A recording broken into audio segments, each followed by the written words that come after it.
We are already in the fourth month of the year. April will speed through here. Before you know it, we'll be talking about the 4th of July and old man winter coming back to town, it seems like. But we're going to enjoy our time together. Rob, how have you been? I'm fine, man. I'm fine. Thankfully, I'm good. I could complain, but why? So I take life as it comes. I'm waiting for my 63rd birthday to come along because now we're in April. What's the date, Rob? I'm not going to tell you the date. Come on, give us a date. Everyone out there in Radio Land is waiting to hear the date of your birthday. When I put Earth and Fire, then no, I'm just kidding. May 11th. May 11th is coming. It is coming. It is coming. I am my biological mother's birthday baby. She was born May 11th, and I was born the same day as her birthday, or the day before. Okay. So I'm the third of 6 kids, and I'm her birthday baby. Wow. May will soon be here. We also know that it's Mother's Day coming up in May, so we want to prepare for some great things to happen this year. So good to see you. Those who are coming in a social media stream. I think I got Sheila Meredith first. Also, Shar Goolsby, you are so faithful. I need to connect with you all. I need y'all to understand this young lady, Shar Goolsby, who just entered into our social media stream. I first met her. She was in the Detroit area. I know she has a bed and breakfast down in the Detroit area, if I'm not mistaken. She was doing some things in Atlanta all over the place. We were doing a 23 tent city during the first hurricane, not the hurricane, but the big earthquake in Haiti. And she and her Delta team, when I say Delta, I'm talking about Delta Airlines, I think it was who she was working with, got together and went to Haiti and put together tents.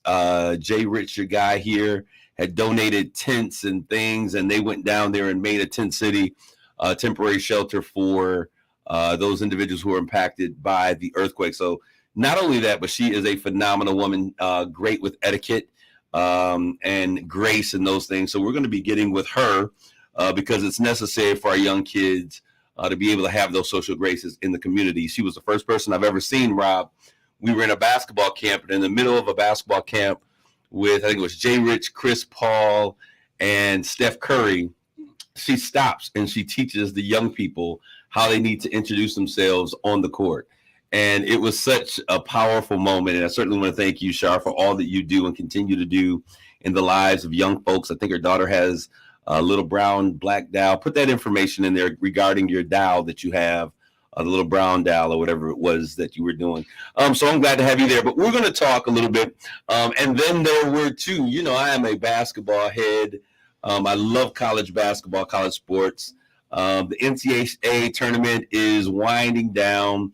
We got this is the craziest tournament that I've ever seen in my life. I think that everyone's brackets were broken or busted after the first weekend of play. All of the number ones, top seeds being defeated by teams that we've never heard of before. This year, going into that big game, San Diego State beat Florida Atlantic, and UConn beat Miami, Florida, on their big road to the big dance. So we got the Huskies and the Aztecs going head-to-head on tomorrow evening, Rob, at 9:20 p.m. There is no greater excitement. These NFL champions, I guess the NFL probably would be very close to the same feeling. Nothing like the feeling of an NCAA championship. And I'm excited, and I get excited. I think about the times when Michigan State did their championship run in Indianapolis. It was a magical moment. And just I get excited for teams when they have that opportunity to go. So congratulations to you. It is no easy feat to do that. All right, all the way, our great big salute to Saginaw's hometown heavyweight hero, the 989 assassin, Jermaine Franklin. We know that he did not emerge victorious in the bout on the other day. He lost in a unanimous decision to Anthony Joshua from the UK. But his record is really one that is to be touted: 21-14-7-2. 21 wins, 14 of those decisively by knockout, 7 by decision, and 2 losses. You are still, as I said, Saginaw's hometown heavyweight hero. We know that you're going to pick up the pieces, get back in the gym, and make great things happen. It was a good fight. For those of you who saw it, would be able to concur that it was a great fight. and I'm excited to see what he does in terms of, sometimes you got to get knocked back, Rob. Sometimes you got to get knocked down in order to pick yourself up and have some of your greatest comebacks. And so I'm hoping that he does the same thing. All right, Rob, something that I know that you're getting ready to, you're just excited about. The number 45 has been, number 45 has been indicted. Former President Donald J. Trump has officially been indicted with 30 plus charges surrounding payment to a porn star, Stormy Daniels, campaign finance violations. What is this? This is all much to do about nothing, Rob. What's the thing? I don't know. This whole circus thing, I'm just waiting for the clown to fall. That's all. The clown has fallen. That's exactly what I just said. I said that number 45 has been indicted. Anyways, this is the first former president ever to be criminally charged. I feel some kind of way about that, Rob. I do. I guess no one is above the law. Well, no one is above the law. No one is above the law. Ideally, no one should be above the law. No one should be above the law. And I guess as Americans, we have to pick our candidates. I didn't pick them, but we need to be aware, because we get mad when we say that a former president is being charged. But doesn't that come back on the framers of the Constitution thought we were too dumb to pick our own presidents? So that's why they came up, with ways that we wouldn't be involved. We could go into a popular vote, but we understand how presidents are really being chosen, and it's through the Electoral College, right? Right. So this kind of speaks to what the framers were saying when we get mad that former presidents are being indicted, when it's incumbent upon those of us who cast ballots to make sure that we have presidential candidates that once they get in the office, that they have character and integrity, and those things are kind of that we value for the office of the president. Right. But what he's dealing with, this porn star situation. Come on, let's go back to Robert Kennedy. Is it Bobby Kennedy and Marilyn Monroe, John Kennedy, John Edwards. Edwards, yeah. I mean, come on, Bill Clinton. And I did not have sexual relations with that woman. This is indicative of the individuals that we vote into the highest positions of the world. It's not just there. We see these same types of lack of character in our churches. We see the same things in our schools. It is indicative of us as people and as a nation. That we desire for people to be of great moral compass and standing, but we don't necessarily, sometimes we just don't make the grade. But anyways, this is what's going down. New York is going to be a frenzy. He's coming in, the Republican Party, of course. This is what gets me, Rob, because what we talk about in terms of, and we see this happening when we talk about guns, when we talk about issues of race, right, when we talk about policing, reparations, schools, we come up with this diversion. We're making it political. I remember I heard one of the Republican senators say, when they were talking about what took place and just recently in Nashville with the 6 individuals that were murdered by the woman who formerly went to the school as a child. And they were saying, do you think that we have a need on some assault rifles? These things, some of these things were banned. This is military grade ammunition, or not military grade weaponry, right, that we're finding on the street. Do we? And they're like, let's not make this political. How has public safety ever been political? How has a ban on something? Because this is the thing, Rob. The same individuals who say that they back the blue, and this is interesting to me. The same individuals that say that they back the blue and they're there for the police and they support the police and we should do the same thing, are the same people that refuse to take military grade weapons off the street. So when police officers are showing up and they're coming in with shotguns and usually a pistol on their hip, right, they're being shot through building walls, being shot at by these military grade war weaponry. And so if you support them, I would think that you would want their job to be as safe as possible so that they too can make it home. I'm not saying, I love shooting. I love firearms. I told you we go down, and especially when you get to states like Texas and Arizona and shoot some of the stuff that's not legal in other places. It's a fun thing to do, but there has to be a time when we are able to make some common sense decisions and realize that some type of reform is necessary. And I think although a gun on the table has never killed anybody, when you find out that a particular weapon is the weapon of choice for those who desire to do mass destruction, removing that weapon from being so readily available will also reduce those types or the immensity of those types of crimes. What are you thinking, Rob? I was just thinking, when I hear things like this, to resolve any issues. Back in the day, we used to just fight it out. We call it out fair and whatnot. But then that's an exception to the rule when people just actually go back to a school and let out their frustrations rolling up the their sleeves and fight no more. Yeah, and that's sad. You know, I've never lost a fight, so I'm always anxious to get in. It's been what 20 years since I've been in a fight, or 30 years. So let's keep it that way, Rob. We don't need to see no old geriatrics out there putting them down. You know, knocking folks out. That's not what we. Well, now I'm from Philly now, so old geriatrics still fight like we're young men. And there's a Will Smith wrote a song, and y'all all singing it. Now y'all think y'all all horror bodies. Come on, my man. But anyways, the number 45 Trump still has a number of cases ahead. This one here is kind of like a peanut gallery case. I think it was a misdemeanor that they put it together, and it now may be a felony. He will turn himself in. We won't see him in handcuffs. However, he will be. He'll have mug shots, which I'm sure will be all over the tabloids. Supposedly the mug shots, the fingerprints. All that's happened this Tuesday, supposedly. Well, let me tell you why this is important to the Black community. This is important because we saw what took place in, was it 2016? The dog whistles, the things that were said, the hate crimes that started to elevate against folks of color. And so this is important because we have to have some real meaningful conversations in our communities about how we deal with this hate, because it's going to surface. It's already beginning. Again, we are in one of the most divisive climates that we've ever seen as a nation. And this will likely submit him and push other people that are running for the Republican nomination probably to wait another season. So I'm thinking folks like DeSantis may be like, hey, we might be able to push this guy into a victory because they're going to support him. They're not going to let this just happen. But this means that this is a dangerous climate for many of us that are out there. Rob is going to start walking me to my car. No, I'll just watch it from the window here. Yeah, he watches me. He watches me from the window so he can scream like a little girl in case somebody Rob. But anyways, we want to make sure that we are being very vigilant. When we see things happen like this on a national level, I'm sure there's going to be protests and people out there. It's going to be a serious situation. We got to make sure that we take care of home and those that are around us. Now I have something that's a little bit more enlightening. Instagram model turned celebrity, Black China. Y'all know who she is, especially the younger generation. She's the baby mama of Rob Kardashian. She shut down her OnlyFans page. Now, many of you old heads out there that are listening to this, I know what OnlyFans is. Okay, Rob, I bet you do know what an OnlyFans page is, Rob. But she shut her page down, and there's a story that's really encouraging and powerful behind this.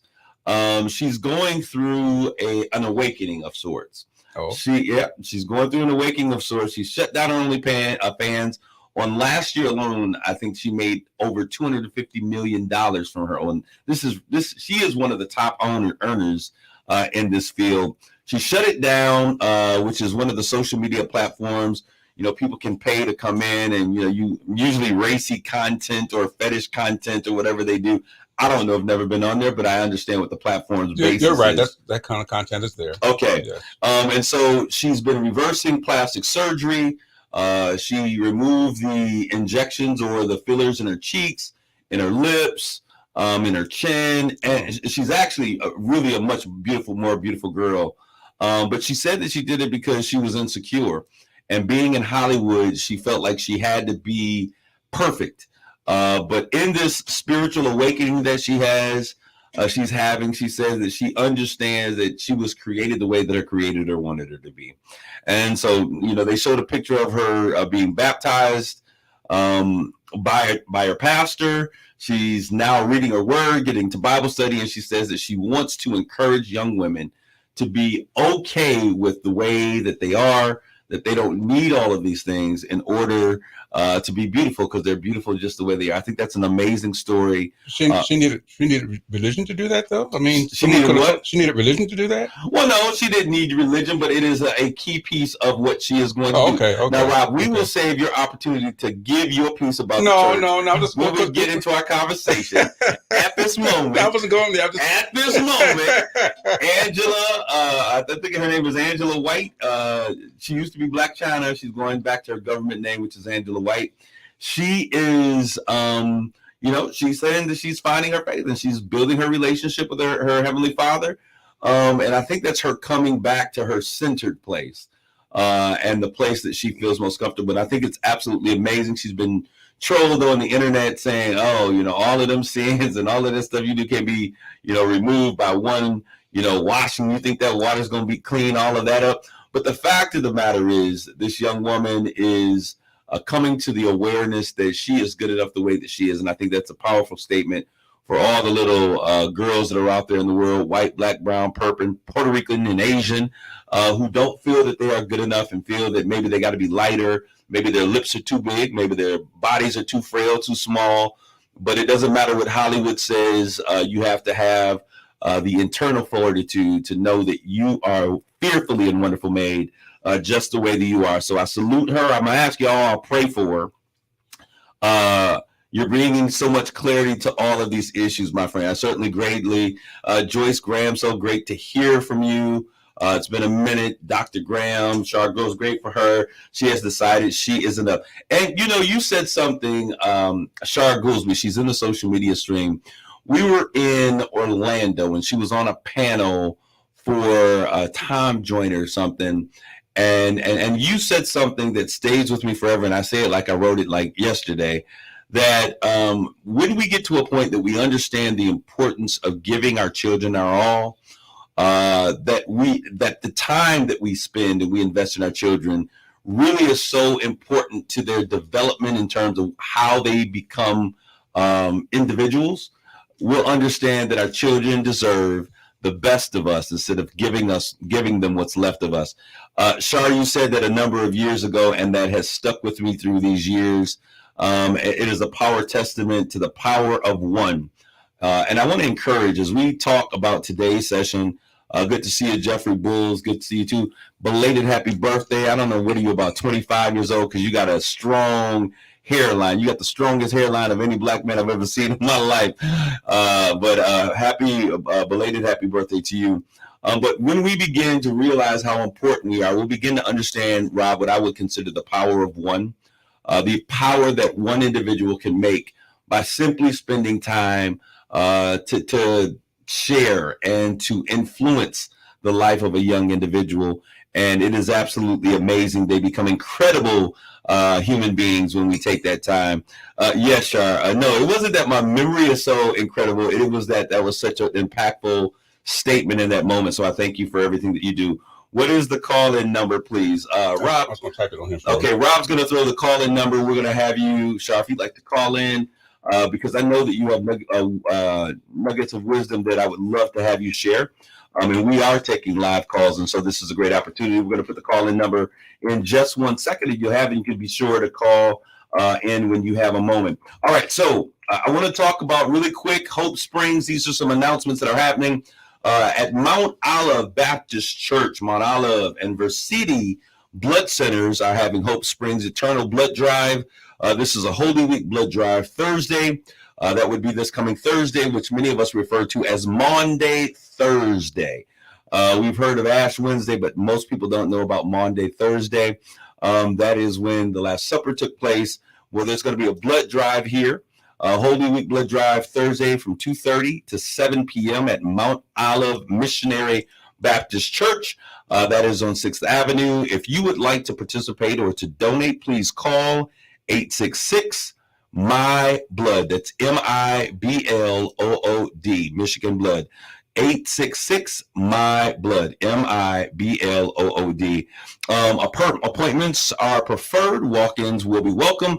Photo ID is required. All right, that is a blood drive, and we need to understand that in our Black communities, blood and blood products such as plasma are necessary for life-saving practices that are necessary in the healthcare industry. So we want to get out there. Hope Springs Eternal Blood Drive, Mount Olive and Versiti Blood Centers. Holy Week, this is Thursday, 2:30 to 7 p.m. 866-MI-BLOOD, Michigan Blood, for the numbers to sign up and to get involved. And then last but certainly not least, there is Rob, do you remember the information on the Lions Park Easter egg hunt coming up on the 8th? It's this Saturday at Lions Park. Laura, ALM, Freight is hosting it. I do not remember the time. I'll throw it in the chat when we get that information. I do not have it in front of me, so I certainly apologize, but it is this coming Saturday. I would say if you shoot anywhere from 10 to 2 p.m., you can do so, but you can also, I think, find ALM Freight. They have social media page on Facebook. I have seen flyers. I'll post it into our social media stream. Bring the young girls, boys out, and they're doing Easter egg hunts and those types of things. Saginaw Short Film Festival, Miss Renee Morris. She needs everyone. We're looking for everyone to get involved with our Saginaw Shorts Film Festival. That deadline for short films is going to be April 30th, coming soon. We've received a few. We need more entries to make this a great success. In addition to that, we need more people to sign up to be in the parade, for a parade entrance. We need volunteers. Let's make this Juneteenth celebration a great celebration. If you need more information, you can contact me on social media, shoot me a direct message, or send me an email at Kareem@KareemBowen.com. That's also the location where you can send your entries. We are excited. And Char, I'm not sure if we have been able to get you in. We've provided that information. We would love to hear from you. If you would like to call and get involved in today's conversation, we want to make sure that you do this. Jeffrey Brooks, Michigan State Police. This is our roundtable. Michigan State Police will be summoned to City Council tomorrow. Community should fill the room. And I believe that this is in relation, if I'm not correct, Mr. Bulls, but drop some knowledge in here. I believe this is in relation to the fact that they're being summoned to ask or to inquire about their role in what's been taking place. If you are anywhere in the city of Saginaw, especially during the summer months, and you are driving around through the city Thursday evening, Friday, Saturday, especially the weekends, they are stopping. It's almost like stop and frisk. They're stopping people left and right. It's the state boys that are here. And I believe that is the reason why they are being summoned to City Council tomorrow. If I'm incorrect, Jeff, please correct me. But he's saying that everyone needs to get into the City Hall tomorrow. So if you're going to speak, I think you have to make the desire, your request known by calling City Hall and signing up before 1 p.m. on tomorrow.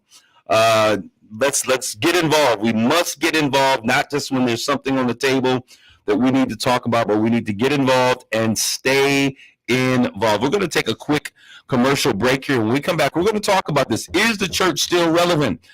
We want to know if the days of the pastors and the bishops and all of the individuals who have been at the lead of much of the civil rights movement, are these institutions just archaic and no longer necessary, or is there a role for the Black church in our future? Stick and stay, don't go away. We'll be back with more of Straight Talk. You're listening to Straight Talk with Kareem Bowen on KISS 107.1. Spring has sprung mid-Michigan, and business is blooming. That means you could turn over a new leaf in a nicer, newer car. Ryan Wasik here from Bell Wasik GMC Buick, home of the lifetime warranty. And I'm so excited about spring, I wet my plants. So come celebrate with me, and I'll give you up to $4,000 more than Kelley Blue Book value for your old ride based on the price of the car you pick. If the bloom is off the rose with your current ride, you could get way more than it's worth. Do other dealers rake you through the mud over past credit mishaps? We're rooting for you. We weed out the banks that don't want to approve you. So bring me your old ride, and you could get up to $4,000 more than Kelley Blue Book value based on the price of the car you pick. But hurry, this deal will get picked over soon. I'm Ryan Wasik, and I'm your dealer for the people. See all the cars at RyanApproved.com. That's RyanApproved.com. Credit requires bank approval. Vehicle purchase price determines actual trade allowance. Negative equity may be refinanced. Offer absolutely ends April 30th, 2023. To everyone who believes in tradition, let our team member Caitlin share one that's been at the heart of Culver's since the beginning. In Wisconsin, we love a good fish fry, like really love. And bringing friends and family together over a fresh meal is how we've always done it at Culver's. It's why we still hand batter our North Atlantic cod to order and cook it to crispy golden perfection. Sharing our Wisconsin favorites with all of you, that's what really makes our day. Come to Culver's and get a taste of our fish fry tradition. From Wisconsin with love. Welcome to Delicious. To everyone who needs a little delight in their day, let our team member Paul tell you about one of our favorite sweet treats. Making special moments at mealtime is a tradition in Wisconsin. And what better way to sweeten your day than a blue spoonful of a Culver's concrete mixer? We handcraft our fresh frozen custard with your favorite mix-ins, so every bite is exactly the way you like. From caramel to your favorite candies like crispy, crunchy Butterfinger. Come to Culver's and let us make your day a little bit sweeter. From Wisconsin with love, welcome to Delicious. You're listening to Straight Talk with Kareem Bowen on Kiss 107.1. This is Kareem, and we're back with more Straight Talk. We certainly want to thank you. And just a reminder, Rob, the producer, thank you for giving all this good information. If you are interested in giving blood, I did mention the blood drive that's going to be taking place Thursday, 2:30 to 7:30 at Mount Olive Missionary Baptist Church. If you're going to give blood, you got to make sure that you eat before getting there, because we don't need you passing out after not giving blood. Rob, what were some of the other things that we need to make sure that we do as well? Well, you mentioned already to make sure to eat food and drink plenty of water before they give blood. There will be snacks there, supposed to afterwards, whatever. But Man, that little cookie, I'll be hungry. That's why I left earlier, But make sure that you drink plenty of water that day before you walk, so we don't have anybody falling out. All right. So, Jeff Bulls, you're out there in the social media stream. I shot you a number. Give me a call. I would love to kind of get an update of what we're looking for. He said that tomorrow, City Council Secure Cities Partnership is in question because of a recent officer misconduct. I know that it's been about a year now, Rob, that we have seen the officers pull a gentleman out of the car. And I mean, it was George Foreman style already, beating the guy. The guy's handcuffed. So I'm sure that's one of the issues that they'll be talking about. So let's go. Let's have our voices be heard. All right. So today we're talking about, is the Black church still relevant? Shar Goolsby, we shot that number out there. I didn't know if you were going to plan to give us a call in or what, but I see that you have placed a statement in our social media stream for those who are listening.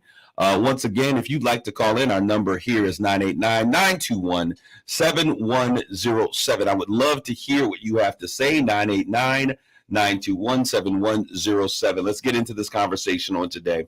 And we're going to start with your comment. She said the politics of church is a turnoff. We got politics everywhere. The worship of the pastor and the wife are a turnoff. You better preach, my sister. It's a turnoff for me as well. Young people need it all to make sense. They don't like people worship. They see it as a big grift. Oh my goodness. And we were talking about those who are the grifters out there. But I think that you bring up some very important points. And we're gonna digest, unpack, and talk about some of these things that you have brought to the forefront. I think that they're very important. As we just kind of take a look at where we are, I do a lot of talking about rebuilding the village, and I like to identify what I think are the key pillars of the village that we're trying to rebuild, Rob. Institutions, and these are institutions that I think that are necessary to move our community forward. And I'll give you my big five in terms of those pillars. All right, we have a call that's going to come in, and I'll get to those pillars afterwards. Caller, are you there? I am. This is Shar. How are you? Shar Goolsby. How are you doing, Shar? I'm doing wonderful. Where are you calling from today? I am in Detroit, and I'm pretty much stationed out of Detroit now. Don't do a lot out of Atlanta now, and I'm home. Well, it's good to have you home. Detroit may not be aware, Michigan may not be aware, but we have become a better state and community now that you're back. Oh, you're very kind to say so. Appreciate that. All right. So you were calling in. I want you to just kind of share what exactly were you calling in for today?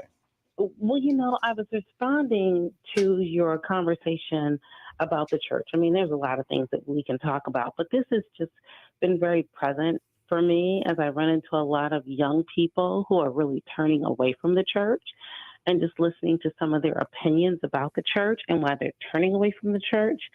And it seems to a lot of the young people, it's like things have to make sense to them. And it doesn't make sense to them when they see more worship of people than they do of the Lord. Absolutely. And that's what I've been getting a lot of pushback on. It's hard enough for people to have faith in something that they can't see, right? But what they can see is all of the politics and the worship of people that we see every Sunday in the church. And that's a challenge for young people. No, I think that you are absolutely correct. I know that as a young man, when I was growing up, one of the things that I hated, I said I found out that I never had an issue with God, but I had an issue with the people that said that they represented him. And so I left the institution, not because of my desire to not have a relationship with my Heavenly Father, but really because I couldn't take the those who were supposed to be his chosen vessels, if you understand what I'm saying.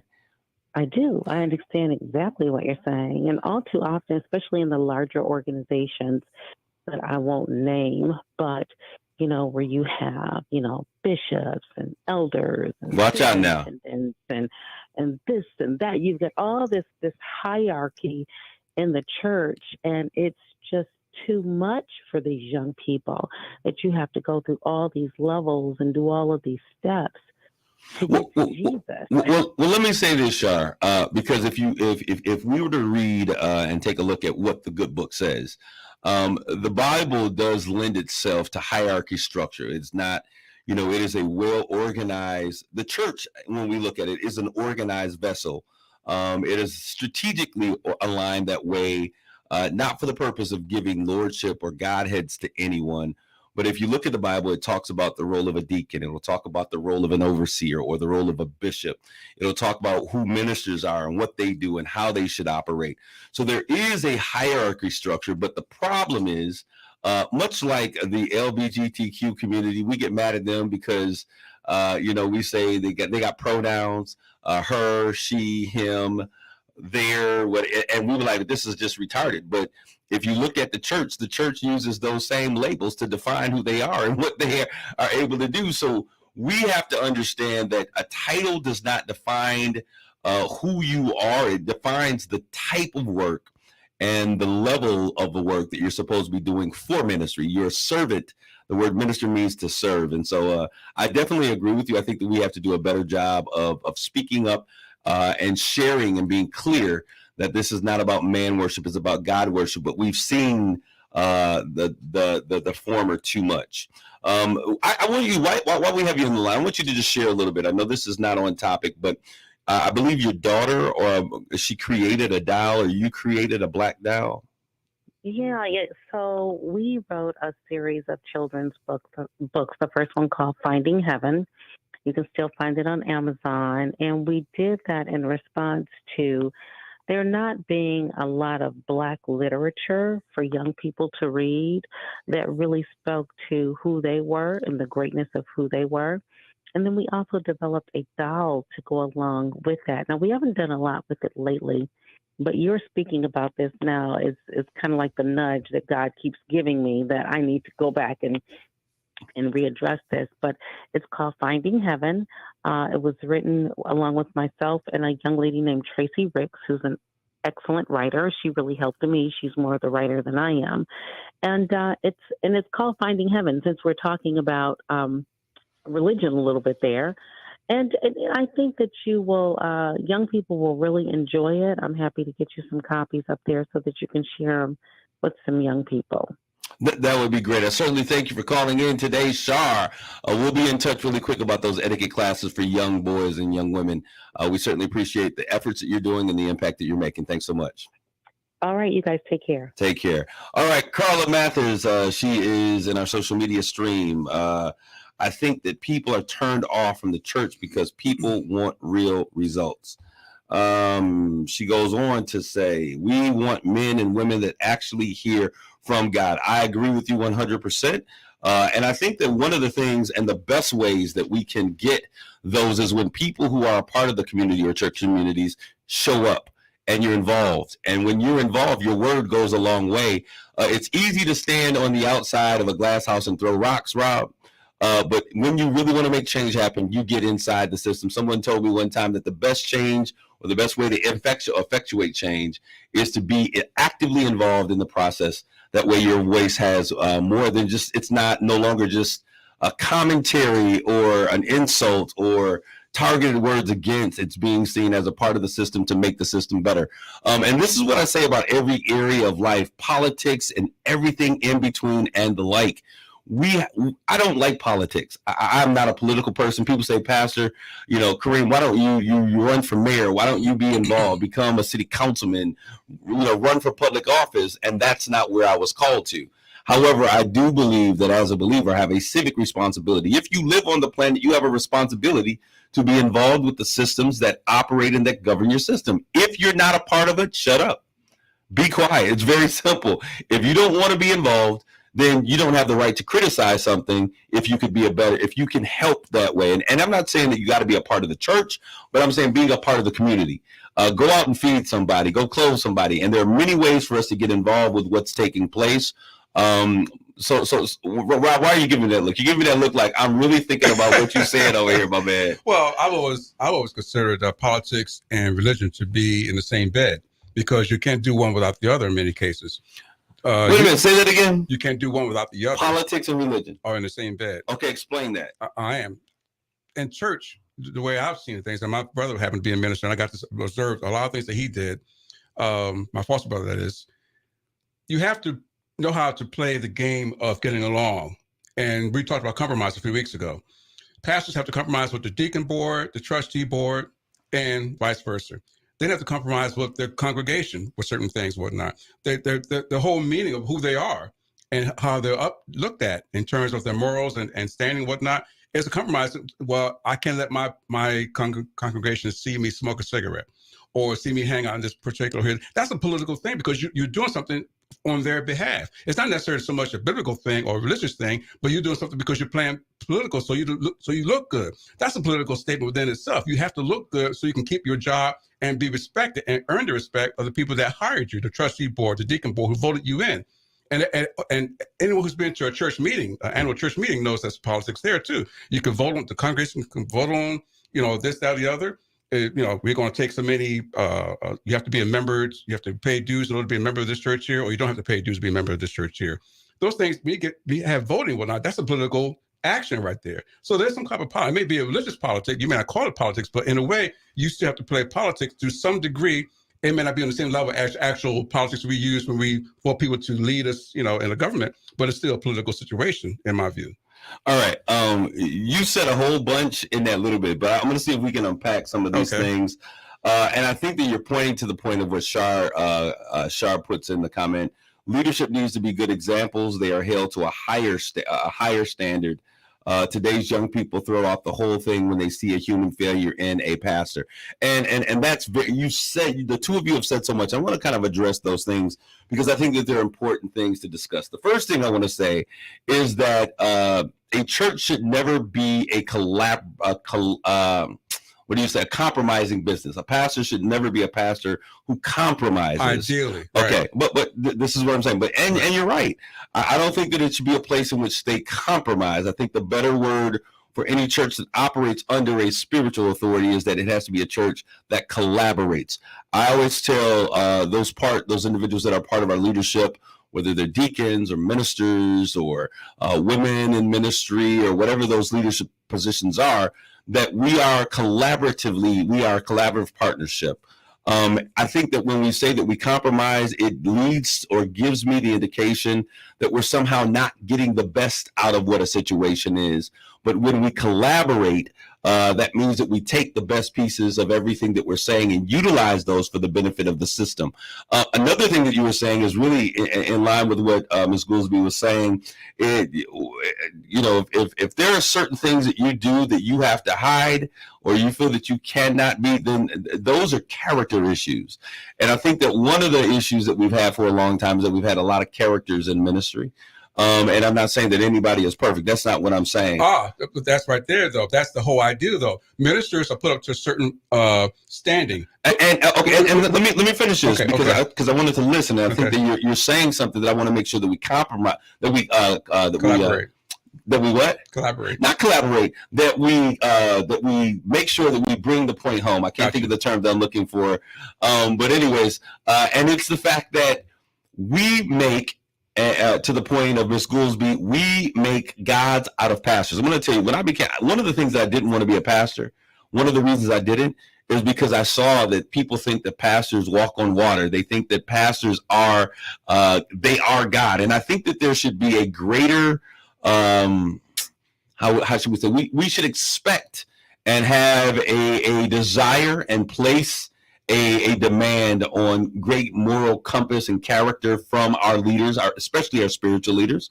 But in the same token, we have to understand that the same grace that they extend to you every single day of your life is the same grace that has to be extended to pastors, because at the end of the day, they are not Christ. They are fallible. They do make mistakes. We walk in the spirit of humility and love. And when we don't do those things, then we operate in ways that are not consistent with what God is. The same grace that restores you when you screw up, you've got to understand that you got to extend that same grace to your pastors and other leaders. And we often think that they don't deserve it because you're a pastor and you shouldn't mess up. And the fact of the matter is that all of us have sinned and fall short of the grace of God. And it requires, the statement is, to err is human. That means that all of us, if you are human, you are going to mess up. You're going to err. You're not going to be your best at some point in your life. But to forgive is divine. And I talked a couple of weeks about the power of forgiveness. What are you saying, Rob? Well, there is what Shar was talking about in terms of the recognition factor.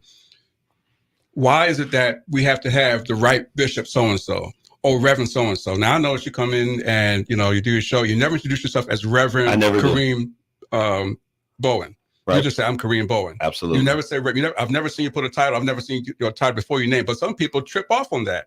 And if you don't call them by their title or put their title after their name, they get offended by it. Well, this is some of the things that young people and old people too look at and say, well, why am I giving this person more reverence or more respect because he or she is a person of God, or they're representative or the ambassador of God, or whatever. Even if I don't believe in God, why is he or she demanding this much, respect and honor, where they put their pants on one leg at a time and have to, do everything else that I have to do as a human being? What makes them more special than me?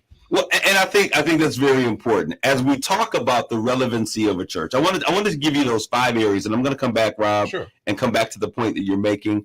The 5 pillars in our community that I think that are very important and have been for throughout our lifetime here in this country have been schools, healthcare, financial structures, wealth building systems, and we'll talk about it. But if you think about it, most Americans are W-2 employees.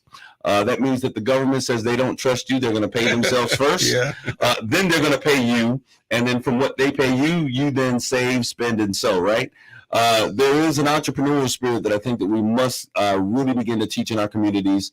It's where you get paid first, and then you pay the government. And then there are deductions and incentives and tax breaks that are a part of the system, and they continually are creating these systems to tell folks you need to be able to be in control of your own future. The government paid jobs, state jobs, they make for a great living, give great benefits, but they've never made anyone rich. Right. So we want to talk about wealth systems and financial structures. Then food systems. We have to be able to have quality, sustainable, nutrient-rich foods. And then the last part is our faith systems. And so we're talking about faith systems today. As we begin to take a look at all of these different structures, I thought this was a great place to start since we are talking about Holy Week coming up and the things that are there that are part of our culture. Now, back to what you're saying, and I'm going to read these comments. It's culture also. Oh, you better say that. Very important in the Black church, revere the pastor, etc. Youngsters don't see it that way.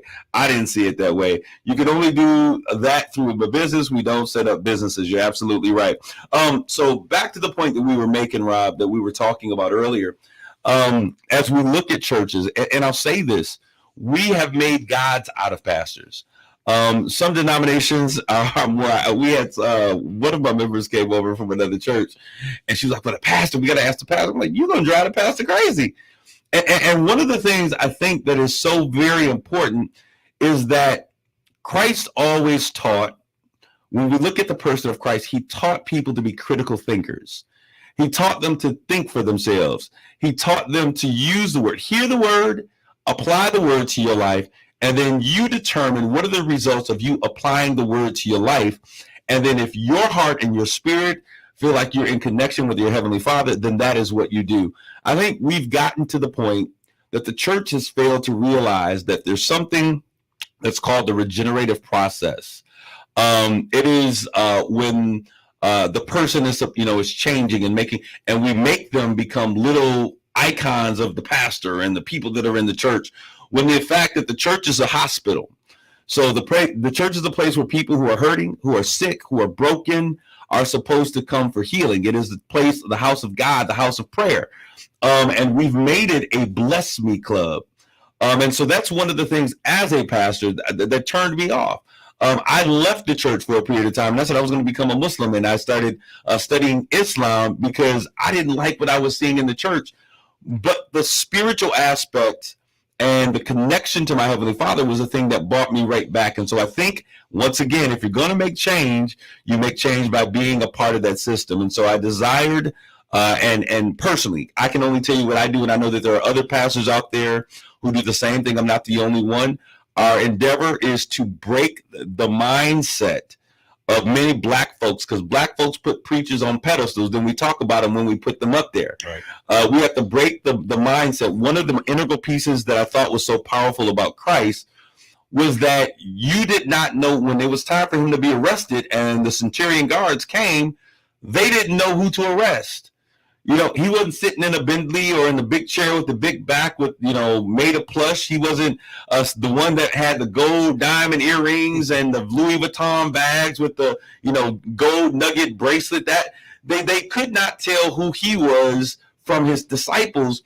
And it spoke to the humility that I think pastors have to have.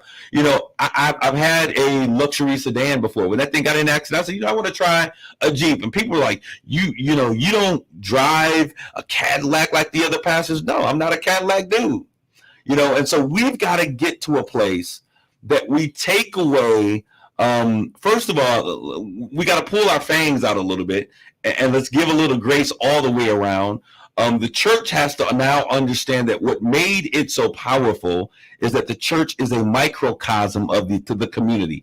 Everything that you see in your community, your neighborhood, and all of its surrounding areas, everything that's there, you're going to find in your church. Why? Because the church is a microcosm of that community.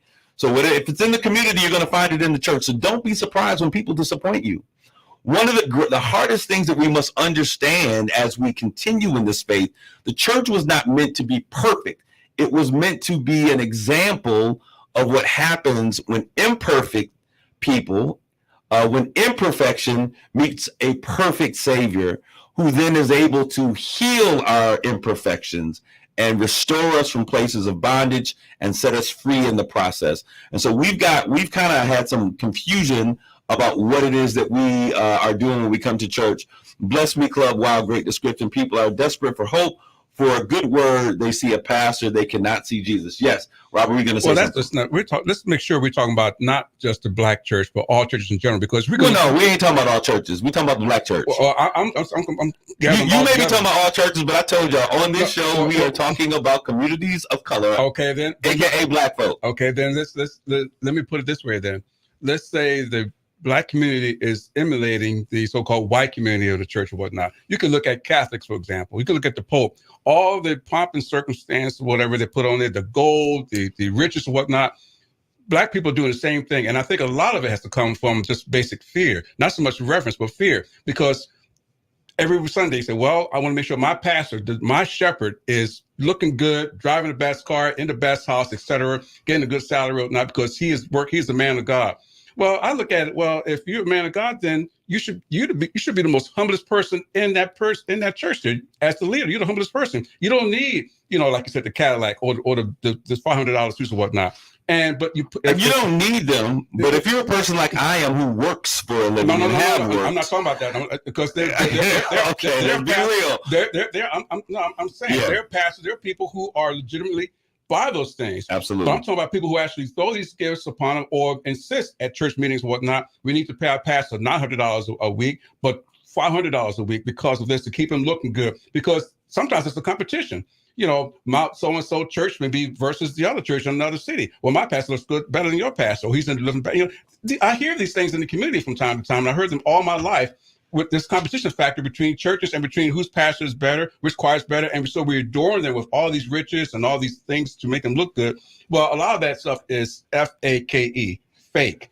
And that's why a lot of this stuff turns off young people and older people too, who are looking for a real thing. Well, if I want to be able to go to my pastor or to my leader and say, hey, this is what I'm about. But if you're dressed in a $500 suit or $1,000 suit or a big house or whatnot, I may feel a little bit intimidated, because I would say, well, wait a minute. You're now better than me, And I don't know if I'm good enough to go to you or can lower myself in front of you to bring my problems to you, because you may judge me for being, well, you're nobody. Okay, let me say this, and this is why I think it's this very important. Sherry Stips, it's a form of respect to address them in their titles unless they prefer otherwise, no different than the respect you give when addressing your primary care physician as doctor. Not only that, but I'm going to tell y'all something, get up off our pastors. All pastors are not what you make. We make generalizations about pastors, and we say things, and we put all pastors in a box.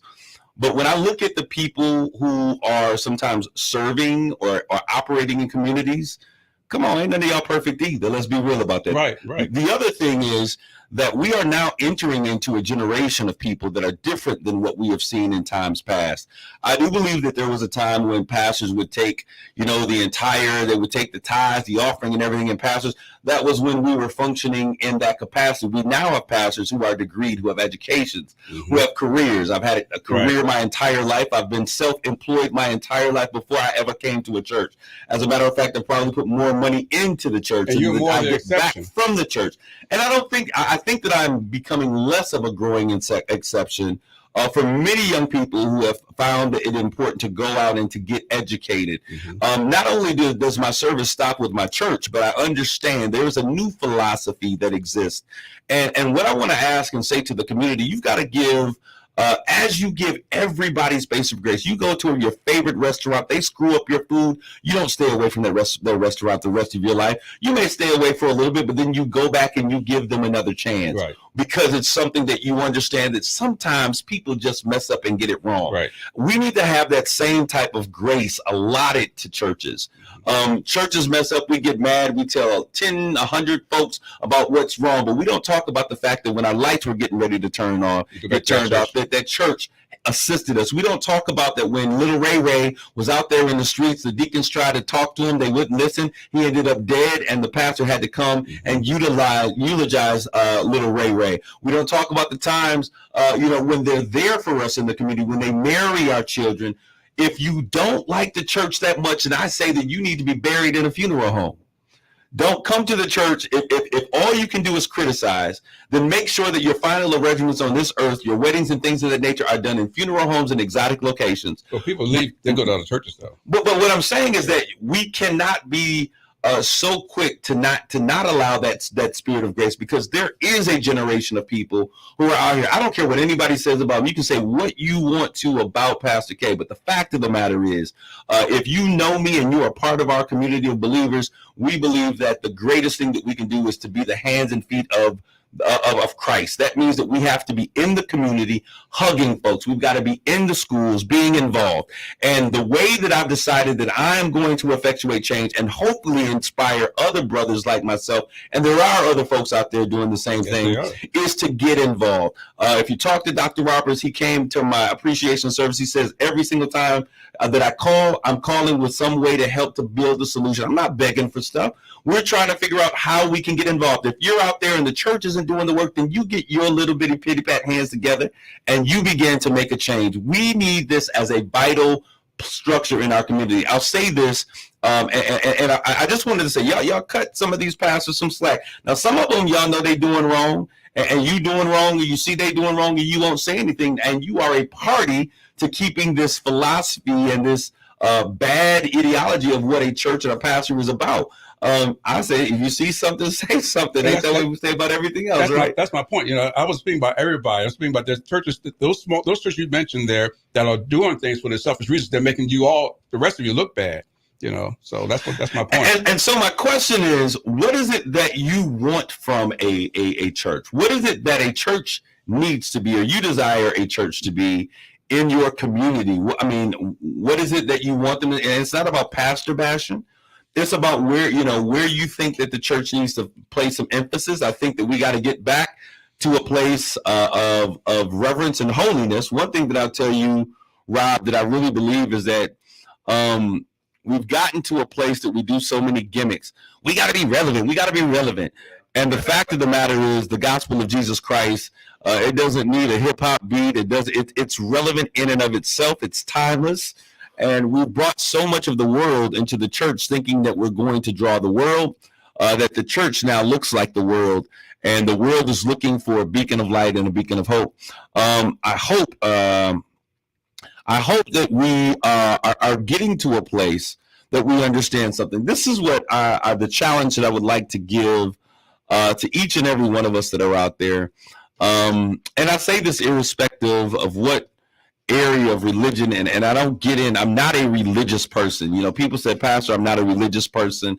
And I say the same thing. I am not either. Rob, you made the mention of the fact that I don't go around telling I'm pastor, so I don't do that. No.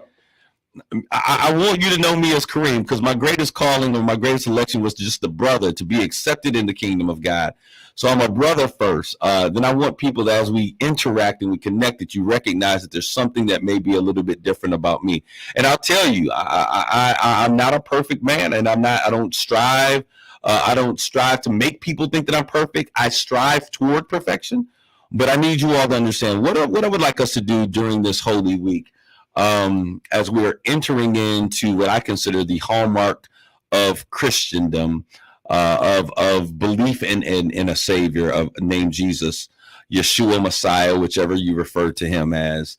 I want us to begin to ask ourselves in the course of this week, am I doing, aside from religious work, am I doing and am I being everything that I believe my Creator has designed and created me to do? Is my service to my community, to my local church, is it really a reflection of how I see myself? and am I giving everything that I am and fulfilling God's call for my life? And then I want us to really begin, if you're not being everything that you can be in your community, when was the last time you've been to church? Ask yourself that question. Because if you haven't been there, then you haven't served in that place. Because the church is not a place for us to come in and to sit and to leave out, but we come in to get orders and direction on how we can be of impact. Then we go out into the community to be hands and feet of Christ. So if you haven't come in, chances are you haven't been doing the duty and the responsibility that God has given you. Sharice Steele Phillips, Kareem J. Bowen, you can drop the mic at any time. That was a well-stated response. But I want you all to think about, where are you in your spiritual relationship with Christ? As you answer the question, is it relevant? Ask the question, is it relevant to me? And if it is, am I fulfilling everything that I can? Am I giving myself as a sacrifice as we head through this week where Christ has given the ultimate sacrifice? So thank you guys for tuning in today. God bless you all. Grace and peace. You've been listening to Straight Talk with Kareem Bowen on KISS 107.1. The views and opinions expressed on Straight Talk with Kareem Bowen by the host, its guest, or call-ins do not necessarily represent the